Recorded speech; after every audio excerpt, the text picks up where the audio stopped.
What's really exciting is for many, many years, hundreds of years, men have really taken the lead on philanthropy. So what's exciting about ASU Women in Philanthropy is that women take the lead.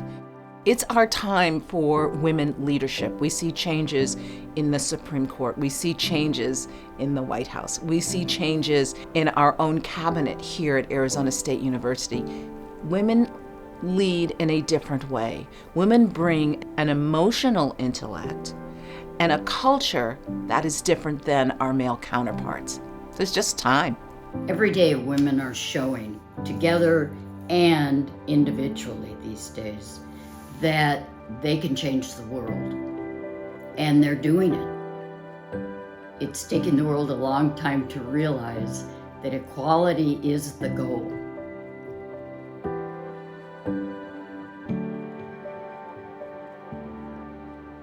I had this concept, and what were we going to tell people as we asked them to join us, which was giving together, the value of collaboration. To give $1,000 certainly could be meaningful, but if you got 100 women to give $1,000, that was $100,000. That was extraordinarily meaningful. Networking and what that could do, that women hadn't really understood the power they brought when they came together, and the ability to educate. 20 years ago, when it began, I got a note saying we're going to put this group together, and I was one of the original members, and I thought, what an important group. We talked about what we'd like to do, and we talked about, how much money should it be, and we talked about where should the funds go. We knew we were on the verge of something, but it wasn't until Sybil came that things really took off in an amazing way, because she brought such a profundity to women and philanthropy and saying, we could even be so much more than we initially imagined. The very beginning was really inspirational and exciting. It was a smallish group of women really talking through what kind of group this should be, what should be the focus, how should we work together to create the kind of impact and change that we all wanted to see in the community. These are women who really care about our community.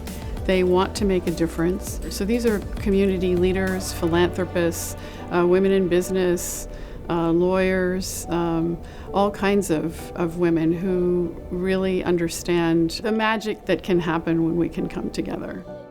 We are concerned about the present and the future. We're concerned about the kinds of things that Arizona State University is committed to, our charter, about serving not by whom we exclude, but whom we include, and making sure that those we include are successful. Every single dollar from the membership funds goes into a pooled fund that are used to invest in the winning grants. And the way those grants are chosen is really by a process led by the members, and then the members vote on the winning proposals. Part of our model really is education. So, we all want to keep learning throughout our lives, and we bring incredibly exciting programs. We bring the best and brightest from ASU to learn about everything from cancer research to community programs to hearing from students who have been supported by Women in Philanthropy and the incredible success that they have. It is not only exciting that women have stepped forward and said, we would like to support what's happening there, but we actually get a say in what kinds of projects are put forward, how they impact not only Arizona State University, but globally. They have global impact.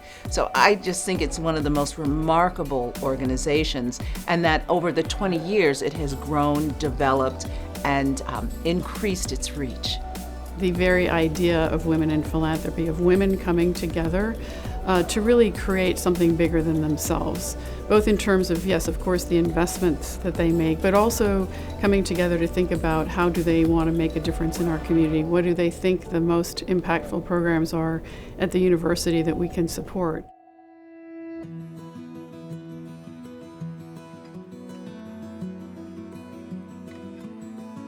having this group, ASU Women in Philanthropy, believe in us, believe in the approach, believe in the mission, invest in the people involved with it, was incredible. It's ASU students, which we call outside students, learning alongside incarcerated students, which we call inside students. It's a criminal justice course that we teach, and it just so happens that it's in a prison. So I was in 11 and a half years. I was probably 3 years to the gate that the ASU Inside Out program was presented. There was a lot of buzz on the yard, and you know, not everyone could make the cut, but people wanted that opportunity. Started taking this class at ASU, and it was really difficult. And I'm having to handwrite 10-page essays and rewrite, by hand 10-page essays, and they were challenging me, and it also awakens and challenges the people around you. And they're like, whoa, Bruce is going to college, Wow, it's possible. And I'm doing the work right there, and it's difficult and it's taxing, but it's a new possibility. It was the most unique class I ever took at ASU, unlike anything else. It was more of an experience than a class. You could feel the support in the sense of community that was in the classroom that we had built as a group of 20 students and our 2 facilitators. When we think about our students, and especially our criminal justice students that are going to be law enforcement, attorneys, lawyers, judges, work in corrections, what better way to learn through experience and actually meet the people who are in the system, learn about them, see that they're human beings, so that when you get into these positions that quite frankly are often positions of authority, that you've got this experience and you remember the people behind it. I'd been challenging myself. I'd been working on philosophy and psychology and trying to become the best version of myself. And the Inside Out program really challenged me. And I started to realize that I could go to college. I could go to ASU, and I didn't think that was a possibility for me before I took the class. And currently I'm going to ASU as a sculpture major with a minor in architectural studies.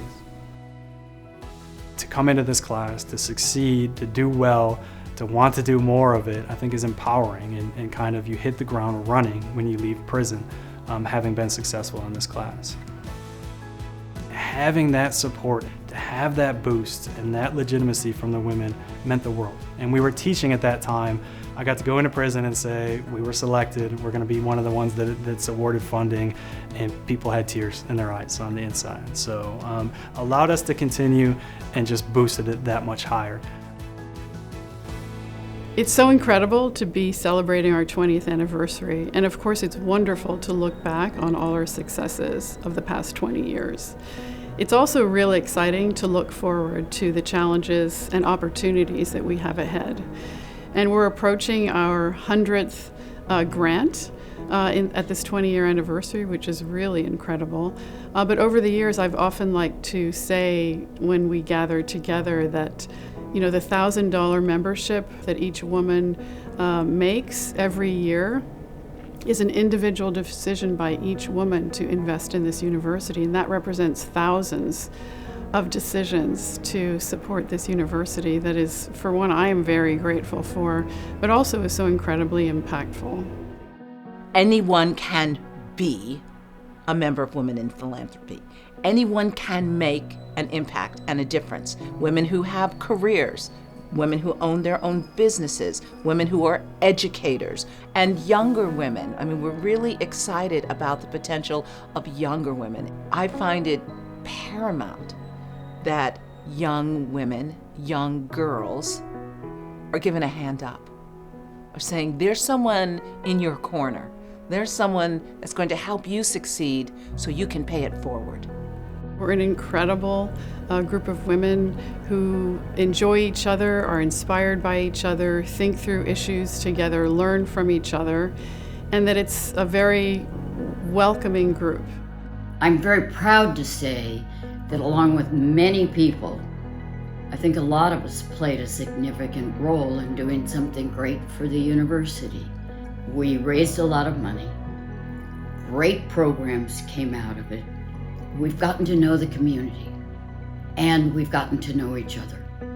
And I think it was beyond our wildest dreams that it succeeded and will continue. I don't think there are limits to what women in philanthropy can do for ASU and for the greater community of Phoenix, Arizona, and the country.